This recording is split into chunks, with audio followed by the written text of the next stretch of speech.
Hello, you. We're here, listening, watching, again. And I know what you're thinking. Why this? Why you? Why me? Talking about the twisted intricacies of a world we can't seem to escape. But you see, I understand. You're drawn in. You care. Whether you want to admit it or not.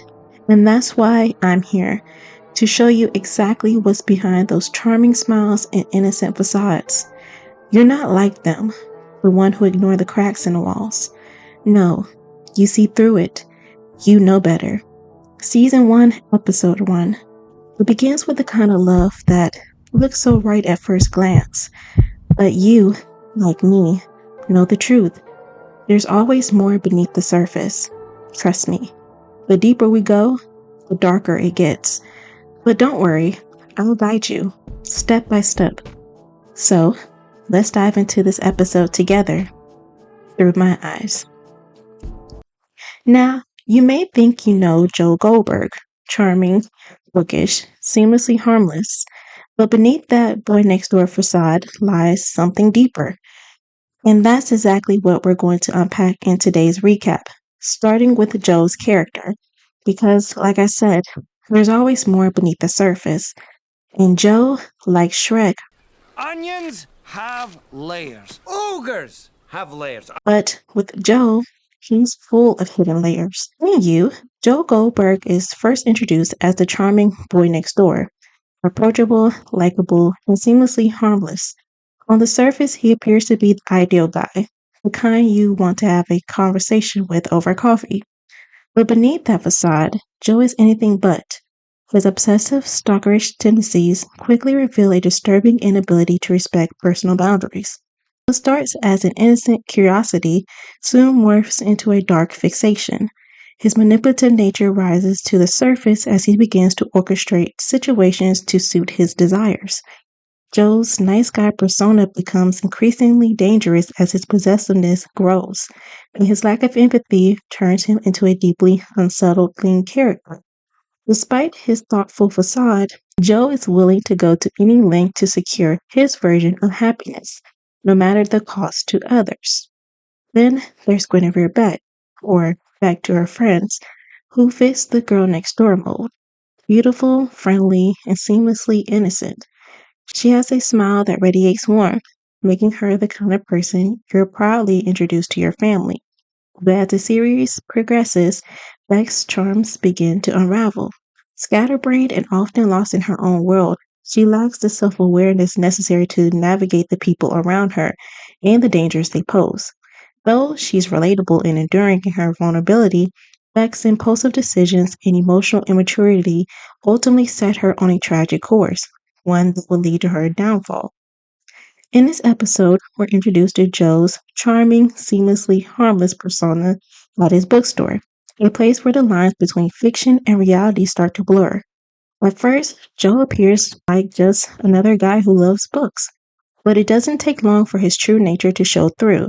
Let's break it down because when it comes to Joe Goldberg, nothing is ever as simple as it seems. Everything is not what it seems. The episode opens with Joe Goldberg at his bookstore, where his inner monologue starts out as a rom-com meet cute. I bite.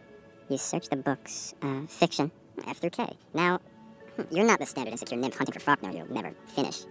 Too sun-kissed for Stephen King. Who will you buy? But quickly spirals into something far darker, almost immediately revealing his obsession with Beck. At first glance, Joe gives off boy next door vibes, unassuming, friendly, and harmless.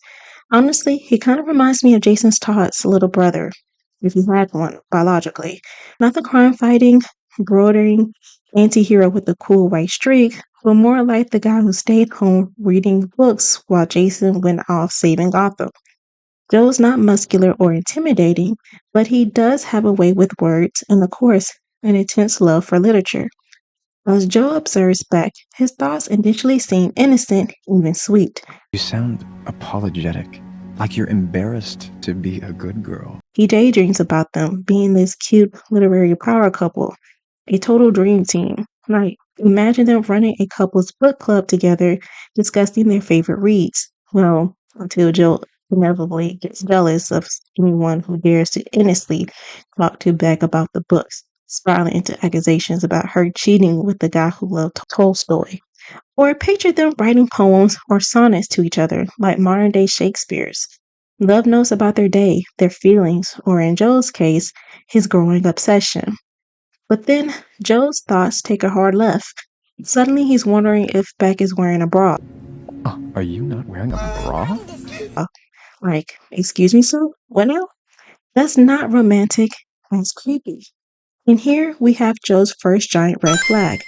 Though it's certainly not the last, someone hand this man a Sharpie because the red flags are about to pile up, and we're going to need to track every single one of them, like fast. Joe claims he's quotation, getting to know her. Now, let's break that down. He had two golden opportunities for this. One, strike up a normal conversation about Paula Fox's books by the bookshelf. Hello, icebreaker.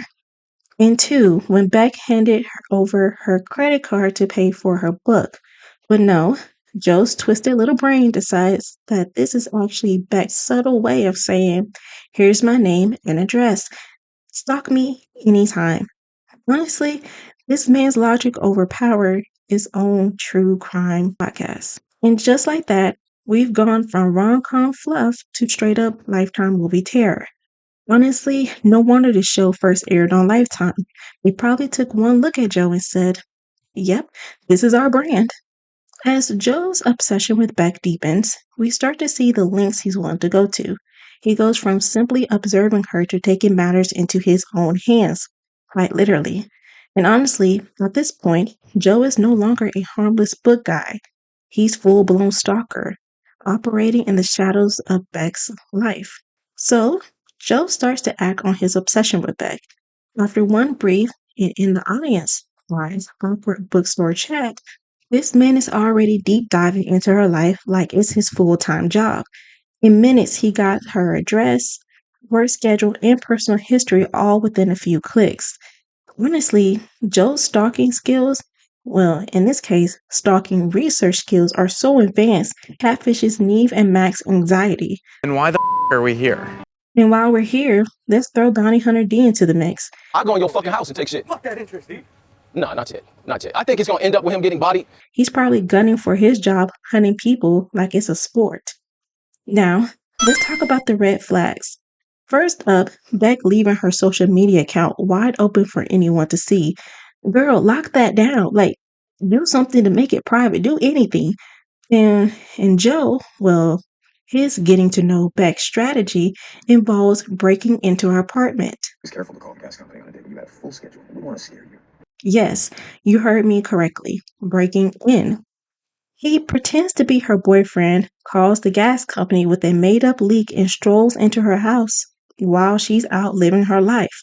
I'm sorry, but who has the time for all this? Joe, apparently. Managing a bookstore by day, professional stalker by night. Actually, this is not just a red flag. It's actually a red banner waving furiously in the wind. Joe's logic is so twisted, it's almost impressive. But at this point, the show is practically screaming, call the cops.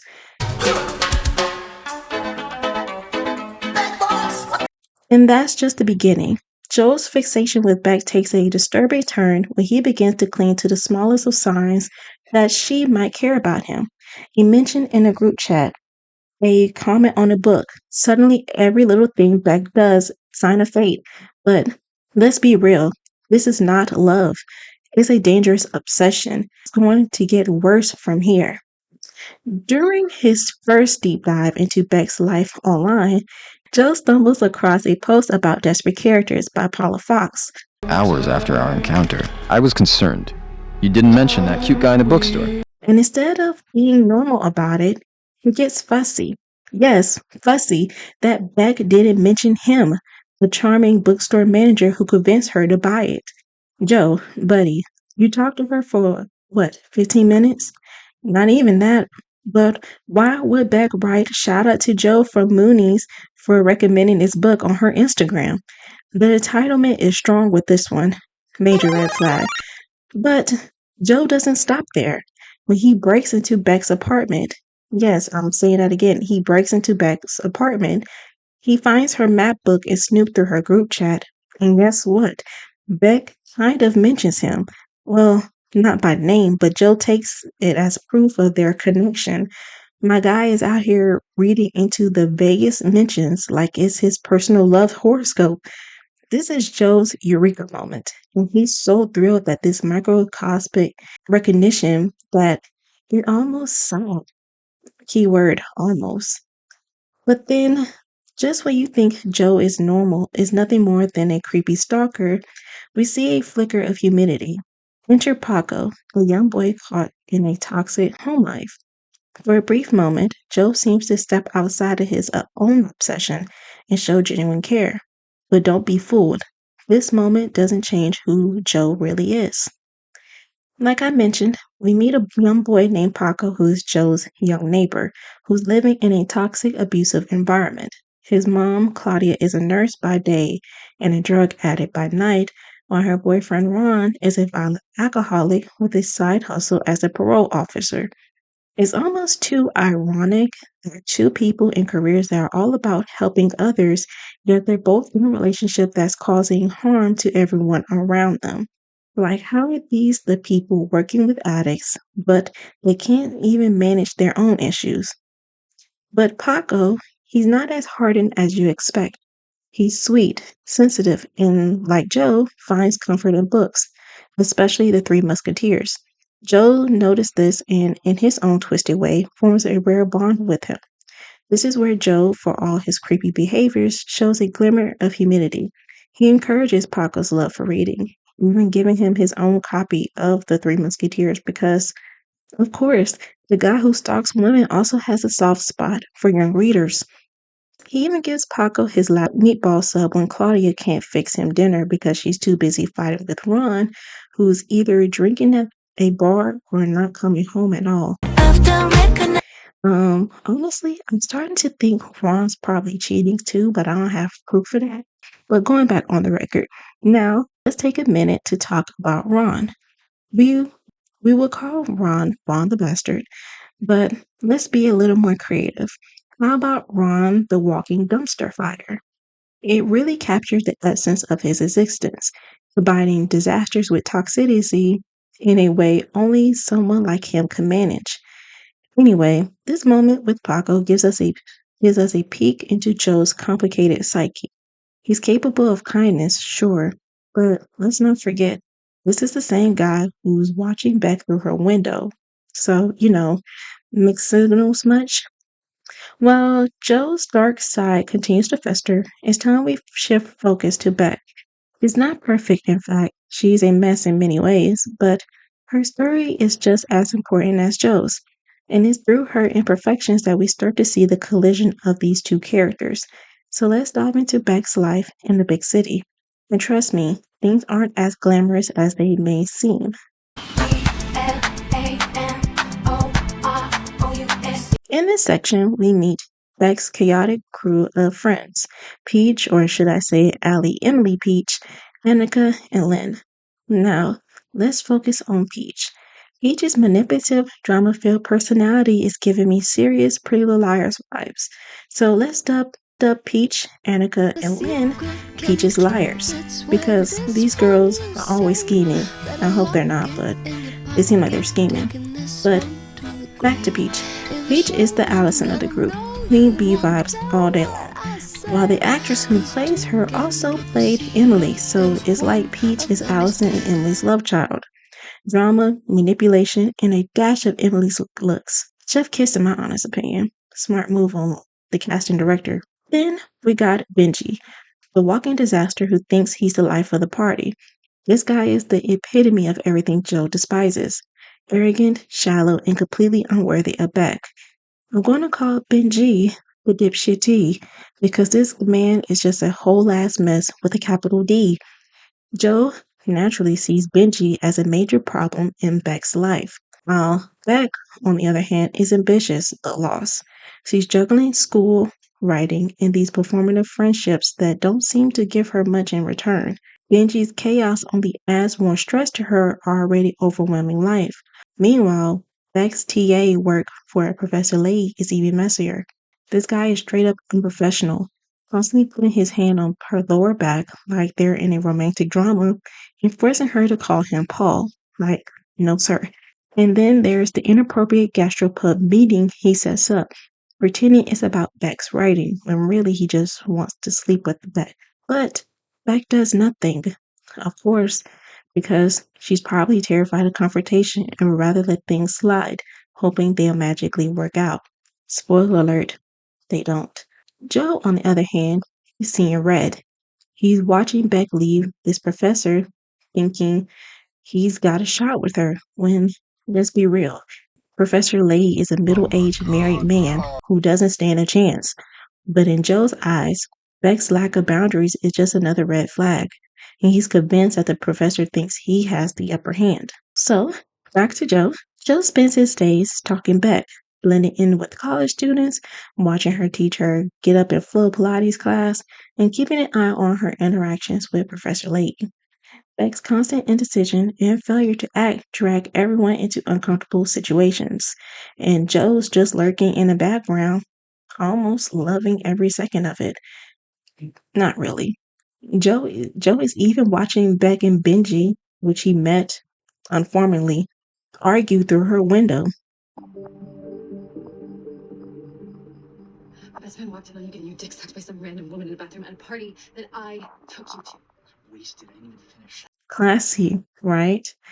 Before they go on to get intimate, because apparently Joe's now, filming his own OnlyFans content in his head by spying on them. Benji, of course, after everything is done, fends back by calling her a desperate character.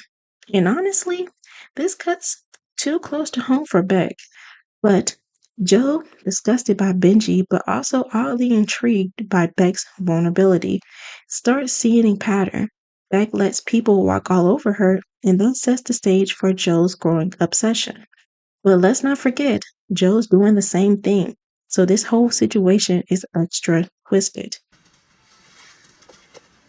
Desperate characters. Yeah, I just got it. You can borrow it when I'm done. It's supposed to be your best. John's consultant brought in. She's been all over me about this kind of thing. Staged the crap out of the office. The book title has the word desperate in it. You don't want to think of yourself as a desperate character, Beck. Now, let's talk about Joe's red flag moment. Despite being a bookstore manager, and let's be real, he's probably not racking in the big bucks. Joe somehow manages to spend all day following Beck. He's stalking her more than a fan at a Twilight convention. And we can't forget the way he was formally introduced to Benji. It all went down when Benji tried to win Beck back after hearing some gossip that he got head from some random girl at a party. And okay, side note, well, kind of like off the record, Beck doesn't even have a car. So what did she do? Did she Uber there? It feels like a mother dropping her kid off at a party and gossiping about how bad it was with the other moms. Strange, right? Anyway, through Beck's evil queen size window, Joe Stark watches this on again, off again couple argue, and then surprise, get intimate with each other. It's like they're making OnlyFans content in real life. Then after their session, Benji the dipshitty, mind you, decides to throw some salt in the wound and subtly calls Beck a desperate character after seeing the book cover on her coffee table. It's crazy how the title of that book, Desperate Characters, fits all of them. Because let's face it, every character in this show is desperate in their own way. And if that wasn't enough, Benji, the dipshitty, who really just needs to be slapped upside the head, adds more fuel to the fire by commenting on Beck's weight, saying she looks like she gains a few pounds, but she looks good with it. Looks good on you, by the way. Extra weight. Like, Benji, didn't your mother or any respectable woman in your life tell you to never make a comment about a woman's weight? That's a line you just don't cross. But once Benji leaves, Beck does her own little OnlyFans content, making herself feel better while Joe's still in the bushes creeping, and you guessed it, making his own content in his mind.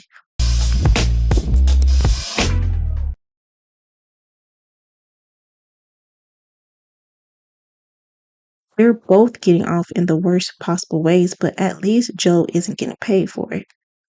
Now, here's where it gets really gross. As Joe's pleasuring himself in the streets, an older woman comes out of her building, walking with a suitcase. And what does Joe do? Well, he straightens himself out, but not before touching his private parts, and goes ahead and helps this poor woman with her suitcase. Sir, no, you just had your disgusting hands all over your private parts, and now you're touching this woman's bag. If he gave her something, I swear it's not like she can bounce back easily. Her immune system isn't what it used to be, and Joe's just out here spreading nastiness. This is the kind of creepy behavior that makes Joe a walking red flag. No one should be comfortable with making other people uncomfortable. Later, Ron, drunk off his own dysfunction, Dysfunctional. Dysfunctional. Can you feel it? Can you feel it? decides to destroy the Don Quixote book. I tried to stop it. Sorry. It's okay. Joe gave to Paco. Joe, ever the protector, takes Paco to the bookstore basement to show him how to fix it, teaching him lessons Mr. Mooney taught him. This moment, as strange as it is, reveals so much about Joe. He sees himself in Paco, almost treating him like a son, kind of life lessons he never got. It's one of the few moments where Joe lets his guard down, showing an uncharacteristic tenderness. Still, even in these moments of seeming care, Joe's motivation remained murky. He's not some benevolent hero, he's just a man trying to rewrite his own twisted narrative. This is the part that really gets interesting. Joe's sense of protection is far more about control than actual care. With Paco, he's playing the mentor, trying to shape him into something he can mold. Meanwhile, with Beck, Joe's protection becomes a disturbing obsession. He views her as a damsel in distress, someone to be saved. Even though Beck has obvious flaws and frankly could handle her own life without Joe's creepy intervention, that's the thing. Joe doesn't want to protect Beck. He wants to possess her, control her, and force her into this romanticized role he's built up in his head. This contrast between how Joe sees Paco and Beck highlights the warped lens through which he views the world. With Paco, he feels like he's shaping a young mind, but with Beck, it's all about asserting power and proving his twisted idea of love. It's clear that Joe's version of care is anything but, and his inability to separate protection from control is what drives his obsession to disturbing levels. So yeah, Joe's teaching Paco about chivalry and how to be a man through Don Quixote. But let's be real, Joe's the last person who should be teaching these lessons. It's ironic because while Joe's giving Paco advice on how to respect women, he's out there stalking Beck, treating her like an object to be won over. As we dive deeper into Joe's relationships, we start to see just how deep his darkness really runs. With Paco, we glimpse a fatherly side, but with Beck, that so-called care morphs into control.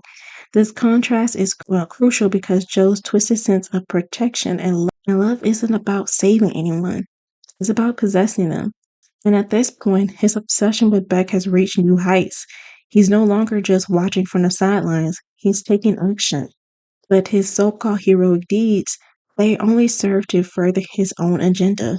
Let's take a closer look at his subway rescue, which, spoiler alert, turns out to be anything but selfless.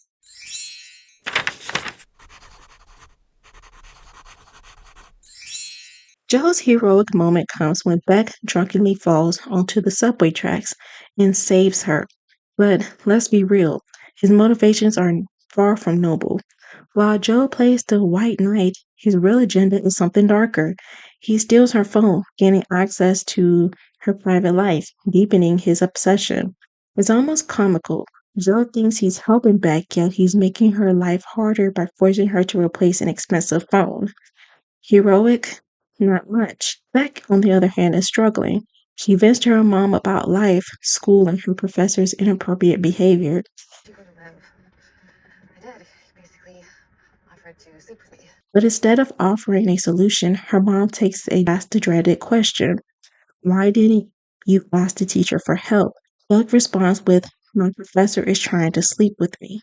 This is the moment when I go off the record. I've often recognize. It's strange, right? Beck's mom does little to protect her child, something any Disney parent would have raised hell about if their daughter was in Beck's position. I mean, if it were my kid, I'd be marching right up to that professor's office, and this is when I question, why doesn't Beck take more control of her own situation? She could switch colleges, apply for financial aid, even pick up more shifts at her Pilates job. She doesn't even try. But let's get back on the record. Beck gets a call from Allie Emily Peach. Yes, Peach's liars are back. Hi, Max. Hey, bitch. Where you at? Come back. I can't. And despite her earlier hesitations, Beck ends up agreeing to meet them at Greenpoint for an open mic night. At first, Beck declines, questioning if her friends even care about her. You guys love me? Of course. Why would you even say that? To be honest, I don't think they do, at least not in a genuine way. Still, Beck has a light bulb moment and decides to go. Way, still unaware that Joe is lurking in her shower, silently observing her every move. And seriously, how did Beck not notice Joe in there? How could she not have seen the shadow of a man standing in her shower or heard the shower curtain rustling? That's a red flag for both Joe and Beck. Well, fast forward to open mic night, where Beck feels insecure about Benji, drunkenly debuts her depressing poem, Love anymore. One day you won't walk through the world as though it was your job to hold everything up. and let's be real, it was a disaster. The crowd wasn't having it, I mean, you chop them up into slices, but and honestly, why did Beck choose an open night mic at a random venue like this instead of somewhere where people would appreciate poetry? A jazz bar or a poetry night at a club in New York. Those seem like much more appropriate venues, but no. She picks the wrong venue, much like her taste in men, choosing the right place for her poetry as she is at picking the right guy. The crowd is awkward, and someone even asks her why she's so sad, going as far as suggesting the singer should get back on stage.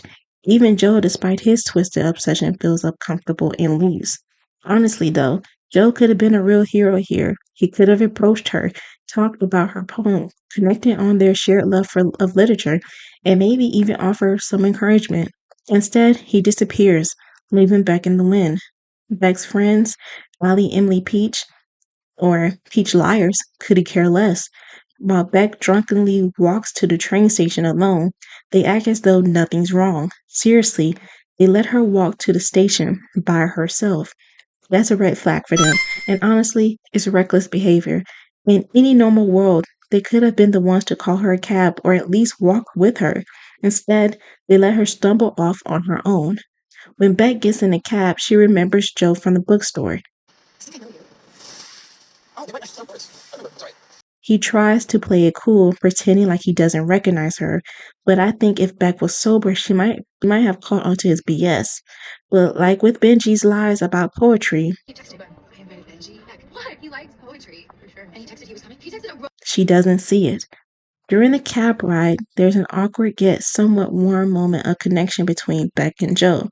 But of course, as they arrive at her apartment, Benji, the dipshitty, interrupts the moment, which Joe clearly doesn't appreciate.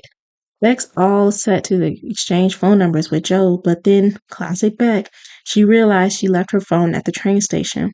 Honestly, I think she's just drunk, but Joe, always ready to swoop in, takes the opportunity to grab her phone. Instead of making Beck deal with the hassle of getting a new phone, Joe quietly inserts himself deeper into her life. He's now got a solid foothold on her personal space. Beck, oblivious to Joe's creepiness, gives him her email address, thinking she's just making a new friend, but in reality, she's just another piece in Joe's twisted puzzle. Meanwhile, Joe also keeps an eye on Paco, offering advice about standing up to his abusive stepdad. And just like with Beck, Joe's protection isn't about care, it's about control. His twisted need to save others comes at a cost. He's making everyone into projects rather than allow them to grow on their own.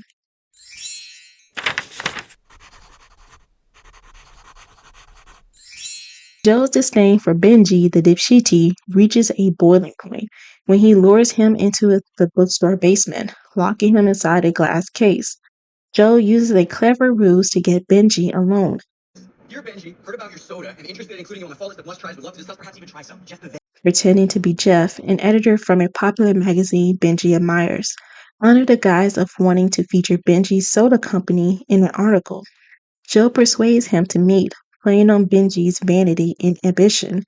This is a huge red flag for Benji, who doesn't seem to question why an editor would be interested in a soda brand as obscure as his. The sodas are so strange, one of them even planning to feature an Indian cumin flavor. You should come by the office, test out some new flavors. We're doing cumin. I know how much you like Indian food. Sure. Definitely not mainstream, but Benji's desperation for validation blinds him to the danger he's walking into. As Benji prepares for the meeting, Joe works on something seamlessly benign in the background, fixing Paco's Don Quixote book. Scrape carefully along the spine. Hold you gotta watch your fingers. This moment of tenderness contrasts sharply with what's to come, blurring the lines between Joe's dual life, the protective neighbor and the dangerous creditor. In this moment, Paco, who witnessed Joe's action from afar, may start to see the dark undercurrents of Joe's behavior, even if he doesn't fully grasp the gravity of it. The tension escalates when Joe uses the mallet to attack Benji, a sickening sound echoing in the basement. At first, it's just a thud, but upon reflection, it's clear that the noise mirrors Joe's growing need for control and violence, a brutal act that symbolizes the complete unraveling of his twisted fixation on Beck. This is no longer about saving anyone. It's about removing obstacles to his vision of his ideal life. And here we are, at the end of another twisted chapter. Joe's journey is far from over, and neither is ours. But before we say goodbye, let's take a moment to reflect on the chaos we've just witnessed. After all, this isn't about Joe's story. It's our story too. And now, here we are, the end of another episode. You're still here, aren't you? Watching, listening, taking it all in. And maybe, just maybe, think about hitting that like button.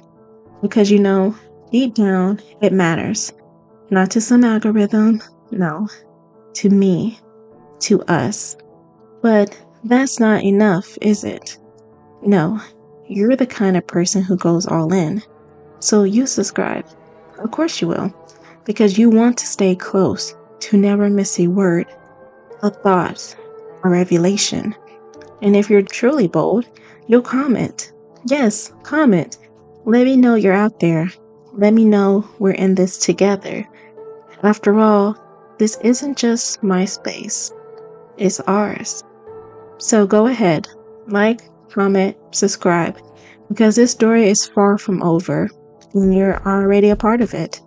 Until next time, sincerely yours.